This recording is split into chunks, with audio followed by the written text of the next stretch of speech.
Subscribe कीजिए दोस्तों हमारे चैनल को। नोटिफिकेशन पाने के लिए बेल आइकन को प्रेस कीजिए। इससे पहले की वीडियो में अपन ने पढ़ा था कि स्वर संधि के भेद पढ़ रहे थे। उन स्वर संधि में अपन ने पढ़ा था क्रमशः दीर्घ संधि, यण संधि और अयादि संधि। ये 3 संधियाँ पूरी कर ली थी। आज अपन गुण संधि के बारे में बात करते हैं। अपन ने यहाँ से अ से लेकर के ए तक, अ से लेकर के ए, ऐ, ओ और औ तक पूरे स्वर पढ़ लिए थे। अब पूरे स्वर तो पढ़ लिए, ओ तक पढ़ लिए थे। अब यहाँ पर ध्यान देना आप कि पहले अपन ने जितने भी स्वर के कोई वर्ण आदेश किया तो वो प्रथम वर्ण पे आदेश किया था। जैसे कि ये प्लस के आगे और पीछे 2 वर्ण होते हैं, तो जो ये वाला प्रथम वर्ण है, ये प्रथम वर्ण और ये सेकंड वर्ण, तो जो वाला प्रथम वर्ण है तो इस पे ही आदेश किया था अपन ने। वहां पर 2 संधि तो आदेश वाली पढ़ी थी और 1 संधि एक आदेश वाली पढ़ी थी। तो अब आगे की जो 2 संधियां हैं, गुण संधि और वृद्धि संधि, ये दोनों संधियां एक आदेश वाली है। मगर इसमें सिर्फ फर्क इतना सा है कि जो पहले जैसे ये वाले वर्ण ई, उ, री, ओल, री, ये अपन ने आगे पढ़े थे। अब इन्हीं वर्णों को अपन पीछे पढ़ते हैं। यानी अगर ये बाद में हो तो फिर इन दोनों के बीच में एक आदेश होगा। समझने का प्रयास कीजिए कि जो ये वर्ण पढ़े थे अपन ने अ से लेकर के ओ तक, ये वाले वर्ण आगे पढ़े थे। अब इन्हीं वर्णों को अपन पीछे पढ़ेंगे और उनके दोनों के स्थान पर एक आदेश करेंगे। वो किस प्रकार कर रहे हैं ये गुण संधि में देखिए। परिभाषा देखते हैं गुण संधि की कि यदि अ आ के बाद, यहां पर सिर्फ कौन से स्वर बोले गए हैं, अ और आ, मात्र 2 स्वर बोले गए हैं, ये अ और आ। या तो अ हो या फिर आ हो, के बाद ई, उ, री, ओल, री हो तो दोनों के स्थान पर ए, ओ, अर और अल एक आदेश हो जाता है। समझने का प्रयास कीजिए कि यहाँ पर अ और आ, ये तो हो गए प्रथम वर्ण।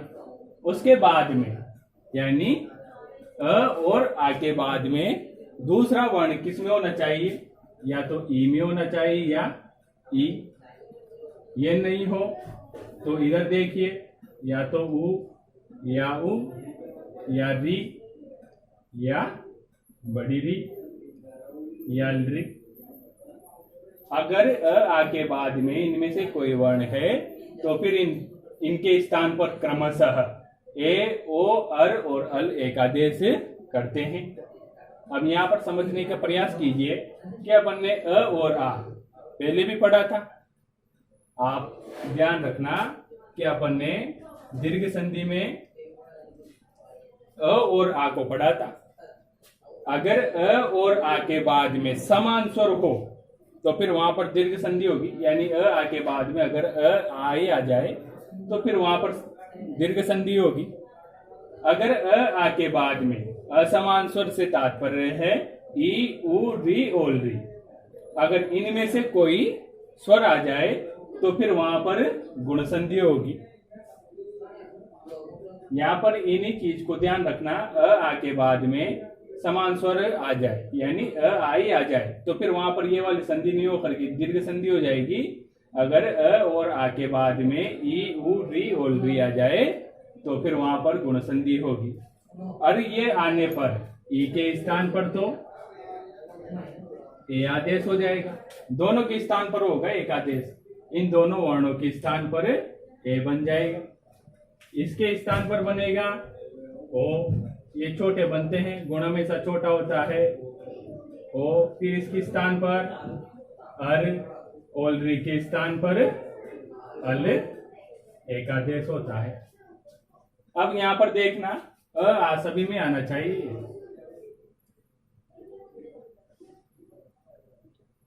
अगर आ के बाद में ई आ रहा है तो ए, आ के बाद में उ आ रहा है तो ओ, आ के बाद में री आ रहा है तो अर, आ के बाद में री आ रहा है तो अल, एक आदेश हो जाता है।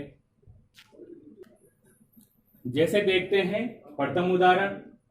प्रथम उदाहरण में कहा गया है उप प्लस इंद्र। अब यहां पर देखते हैं, आपको दो वर्ण पता ही है। अंतिम वर्ण देखेंगे, उप में अंतिम वर्ण कौन सा है? प में क्या मिला हुआ है? अ। प में क्या मिला हुआ है? अ। पीछे प्रथम वर्ण देखेंगे तो प्रथम वर्ण क्या है? स्पष्ट रूप से दिखाई दे रहा है, ई है। तो अब यहाँ पर देखिए गुण संधि का नियम लागू हो गया कि अ के बाद में ई आया है तो यहाँ पर फिर गुण संधि होगी। अभी गुण संधि होगी, गुण संधि तो हो रही है, लेकिन अब आदेश कैसे करेंगे? तो यहाँ पर परिभाषा में एक शब्द लिखा था अपन ने, एकादेश। तो एकादेश का मतलब है कि दोनों वर्णों के स्थान पर, इन दोनों वर्णों के स्थान पर कोई नया वर्ण आएगा। अब वो नया वर्ण कौन सा है? तो ई और ई के स्थान पर ए आदेश हो जाता है। क्या आदेश होता है? ए। ये एक आदेश हो कर दिया ए। अब इन दोनों से मिलकर के तो ये एक वर्ण बन गया। अब देखते हैं यहाँ पर क्या शेष बचता है। प हलंत में आएगा। प हलंत में यहाँ पर इसलिए आता है क्योंकि प अपने मूल स्वरूप में आ जाता है। जो व्यंजन होता है वो अपने मूल स्वरूप में आता है, क्योंकि इससे स्वर निकल गया, निकलते ही प हलंत में हो गया। अब अ और ई की जगह तो ए बन गया, ई की जगह भी ए बन गया, लेकिन पीछे क्या बचा हुआ है? द्रह। द्रह बचा हुआ है, मिलाकर के लिखिए। प में ए की मात्रा लग जाएगी तो ये पे हो जाएगा, पीछे द्र, ये उपेंद्र। तो रूप सिद्धि हुई उपेंद्र, उतार लीजिए। नेक्स्ट उदाहरण देखिए, तो प्लस उत्साह। वी वाला पढ़ ही लिया था अपन ने, ई वाला जिसमें ए आदेश हो रहा है। तो यहाँ पर अब उ वाला पढ़ते हैं जिसमें ओ आदेश होता है। तो यहाँ पर देखिए अंतिम वर्ण अ आ रहा है, व में अ मिला हुआ है तो अंतिम वर्ण अ हो गया। प्रथम वर्ण देखिए उ आ रहा है, स्पष्ट रूप से दिखाई दे रहा है, उ आ रहा है। तो अब अ के बाद में कोई समान स्वर नहीं, तो यहाँ पर दीर्घ संधि तो नहीं होगी। अ के बाद में उ है, इसलिए यहाँ पर गुण संधि हो रही है। गुण संधि में दोनों के स्थान पर एकादेश होता है, यानी उ और अ के स्थान पर एकादेश हो रहा है। एकादेश हो करके आप सारणी में देखिए, उ और उ के स्थान पर क्या एकादेश हो रहा है? ओ बन रहा है, ओ बन गया दोनों के स्थान पर। अब यहाँ पर देखिए बचे हुए वर्ण वह हलंत में आएगा इसे, उ अ और उ की जगह ओ बन गया, ये ओ लिख दिया। उ तो हटी गए यहां से। अब पीछे देखिए ये वर्ण बचा है। अब मिलाकर के देखिए यहां पर वह हलंत में है, लेकिन जैसे ही स्वर मिलेगा तो स्वर की मात्रा लग जाएगी और ये पूरा हो जाएगा। तो वो उत्साह क्या बनेगा? तो वो उत्साह। नोट कर लीजिए इसे। अब यहाँ पर देखिए अगला उदाहरण, महा प्लस ऋषि। तो महा प्लस ऋषि को बना करके देखिए, अंतिम वर्ण क में आ मिला हुआ है तो ये आ गया अंतिम वर्ण। अंतिम वर्ण आ है, पीछे री है तो ये आ गया री। अब देखिए इन दोनों के स्थान पर एकादेश हो रहा है। क्या एकादेश है? अर। सारणी में देख करके बताइए। आ और रे के स्थान पर अर आदेश हो रहा है, तो ये अर आ गया यहाँ पर। अब बचे हुए वर्ण है मह, ह हलंत में है, अर आ गया। इसके बाद में री तो यहां से निकल ही गया, बचा शी। अब देखिए कैसे बनते हैं। ये म आ गया, ह में अ मिलते ही ह पूरा हो गया, ये ह। अब पहले हलंत में था लेकिन अब उच्चारण कर सकते हैं इसका, ह पूरा हो गया, ये र। अब र के बाद में कोई भी स्वर नहीं है। यहाँ पर ये मत समझ लेना आप कि श में ई लगी हुई है तो ये ई पहले आती है। अगर इसका पद विश्लेषण करते हैं तो श आगे आएगा और ई पीछे आएगी। इसका पदच्छेद ये होता है, श में ई की मात्रा लगी होती है। व्यंजन आगे होता है, स्वर पीछे होता है, तो पीछे होते हैं तो फिर स्वर की मात्रा लगेगी व्यंजन में। अगर स्वर आगे है, जैसे ये अ और र के आगे है, किसके आगे है, र के, तो ये वाला स्वर पीछे जाकर के नहीं मिलेगा, ये अपने पूर्ववर्ती को अनुग्रहित करता है, पूर्व में आकर के मिलता है अपने स्वर इसमें व्यंजन में। तो स्वर हमेशा आगे वाले व्यंजन में ही मिलते हैं, ना कि पीछे वाले में। अब यहाँ पर ये कंफ्यूज मत होना आप कि भाई ये ई की मात्रा लगी हुई है तो ये ई बीच में है, ये श से पहले है, ये श से बाद में आएगी। इसका पद विश्लेषण करके देखे तो तब देखिए आप र के पीछे कोई स्वर नहीं है तो ये आधा ही है। अब आधा र कैसे लिखते हैं, ये शी। अब आधा र बचा हुआ है यहाँ पर, तो आधा र इसके ऊपर इस प्रकार से चढ़ा देते हैं, ये र की मात्रा है आधे र की, तो भ्रू बना महर्षि। नोट कर लीजिए। अब अगला उदाहरण देखते हैं, तव प्लस ऋकार। अब यहाँ पर पहले तो ये देखिए ऋ आया हुआ है। अब यहाँ पर ये मत समझ लेना आप कि ल में री मिला हुआ है, ये वाला वर्ण नहीं है, ये वाला वर्ण नहीं है, ये ऋ अपने आप में ही स्वर है। पहले भी बता दिया आप लोगों को, स्वरों में जब पढ़ाया था मैंने वर्ण विचार वर्ण परिचय, तो ऋ एक ह्रीस स्वर है, आपको पहले भी बताया था। तो यहाँ पर कंफ्यूज मत होना आप, ऐसे पहले भी संधियों में पढ़ चुके हैं अपन। ऋ एक स्वर है, तो यहाँ पर भी स्पष्ट रूप से दिखाई दे रहा है कि ऋ एक स्वर है। तो यहाँ पर ये वाली कंफ्यूजन की स्थिति मत ला देना। आप देखो इधर भी देखो, वह में क्या मिला हुआ है, मिला हुआ स्पष्ट रूप से दिखाई देता है। अगर अपन इसका पद विश्लेषण करें तो पद विश्लेषण करने के बाद में स्पष्ट रूप से दिखाई देगा कि वह में मिला हुआ है। आप एक बार देखो पद विश्लेषण किस प्रकार से करते हैं। जैसे अपन ने इस तव का पद विश्लेषण करना है, तो पद विश्लेषण किस प्रकार से करते हैं, त प्रथम वर्ण है ये त, लेकिन उच्चारण की दृष्टि से त में बोल करके देखिए आप, की आवाज पीछे आएगी। त की आवाज पीछे आई तो इसमें क्या मिला हुआ है, त। जैसे ही इससे स्वर निकलेगा ये हलंत में आ जाएगा और पीछे स्वर आ जाएगा। अब इसके बाद में वह वर्ण है, तो वह वर्ण का भी विश्लेषण करते हैं।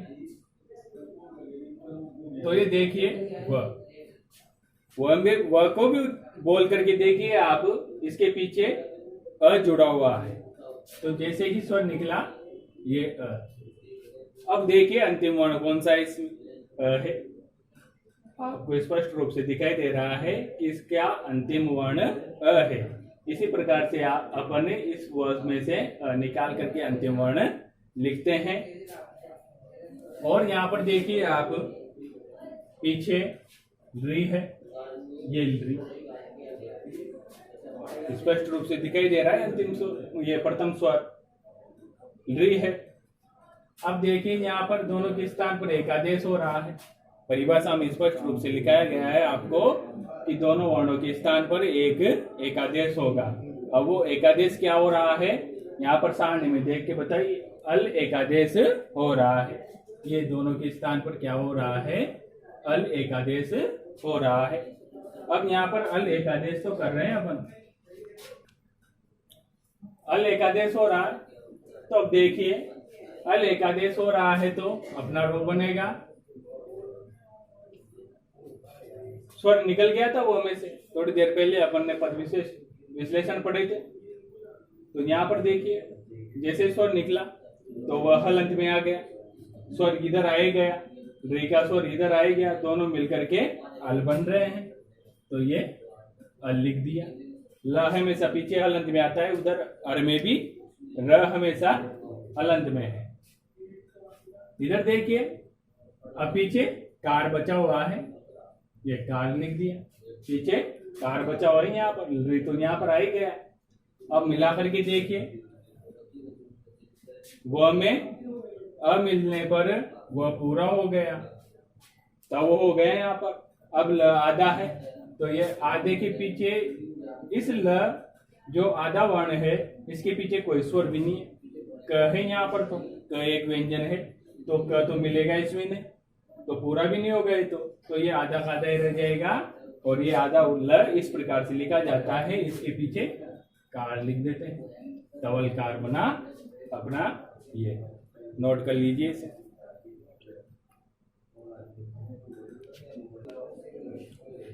अपन ने गुण संधि को स्पष्ट रूप से समझा है, विस्तार पूर्वक समझा है, प्रत्येक नियम का एक एक उदाहरण देखा है। अब आपका होमवर्क है कि न प्लस इति, तथा प्लस इति, जल प्लस ऊर्मी, का प्लस इह, गंगा प्लस उदकम। ये गंगा को इस प्रकार से लिखते हैं, ये क का पंचम अक्षर है और इसके नीचे ग है और ये आ की मात्रा है, यहाँ पर एक बिंदी है क्योंकि पंचम अक्षर की जो क वर्ग का पंचम अक्षर है उसमें इस प्रकार से बिंदी आती है साइड में। तो ये आपका उदाहरण है, इनको उसी प्रकार से लिखना है जिस प्रकार पूर्व में लिखा है कि इसका संधि बना करके इन दोनों में पीछे संधि का नाम कोष्टक में इस प्रकार से बना करके लिखना है। तो यहाँ पर ये देखिए 4 संधि हो गई अपनी स्वर संधि के, 4 भेद हो गए पूरे। अब यहाँ पर इतना ही देखना है अपन को कि यहाँ पर सिर्फ आपको दीर्घ संधि कंफ्यूज करेगी, दीर्घ संधि इस प्रकार कंफ्यूज करेगी कि उसमें भी आगे अ आता है और पीछे भी अ आता है, तो आप वहां पर दीर्घ संधि मत करके आना। यहाँ पर गुण संधि है क्योंकि स्पष्ट रूप से नियम दिखाई दे रहे हैं, और एक यण संधि है, यण संधि भी आपको कंफ्यूज कर सकती है क्योंकि उसमें भी ई उ री ओल री आते हैं, यण संधि में भी नियम देखना आप उसका कि ई उ री ओल री के बाद असमान स्वर आए, तो यानी के बाद, यहाँ पर के बाद जुड़ा हुआ है इनके पीछे, यानी ये जो वर्ण है ये प्रथम में आएंगे और इसके बाद में असमान स्वर आएगा। तो वहां पर भी नियम देख लेना एक बार स्पष्ट रूप से कि ई उ री ओल री, अगर इनके बाद में असमान स्वर आता है तो फिर वहां पर यण संधि होगी, मगर आ के बाद में ई उ री ओल री आता है तो फिर वहां पर गुण संधि होगी। आज अपन ने गुण संधि के बारे में विस्तार पूर्वक जानकारी प्राप्त की है। इन उदाहरणों को नोट कर लीजिए और इनमें संधि करके इनके संधि का नाम आपको कोष्टक में लिखना है। धन्यवाद।